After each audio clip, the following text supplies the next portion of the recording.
What were DPS troopers doing for more than an hour at Robb Elementary while a gunman was in the classroom with dead and wounded children and teachers? DPS has criticized local law enforcement but refused to provide any information about what DPS did or didn't do. KENS 5 is joining more than a dozen other media companies in a lawsuit to require DPS to release information on its role during the massacre. KENS 5 anchor Deborah Knapp explains why we are seeking this information. Body cam footage from the Uvalde Police Department shows hundreds of officers responding to the Robb Elementary School shooting on May 24th, huddling in hallways, taking no action for more than an hour to stop the gunman inside a classroom where some children were still alive. DPS has publicly blamed local law enforcement and Uvalde CISD Police Chief Pete Arredondo for not confronting the gunman immediately. Of course it was not the right decision. It was the wrong decision, period. The chief of police of the Consolidated Independent School District is the incident commander. It's his school. He's the chief of police. An investigation by the Texas House reveals 376 law enforcement officers descended on the school, 91 of them DPS troopers.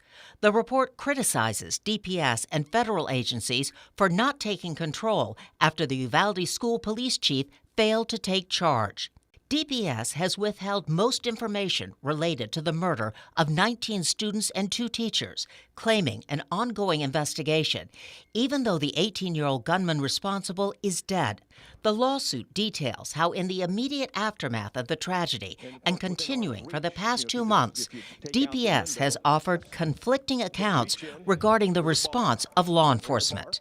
This lawsuit contends the conflicting information offered by DPS and its willingness to blame local law enforcement without addressing the conduct of its own officers has caused frustration, disbelief, and confusion for members of the Uvalde community.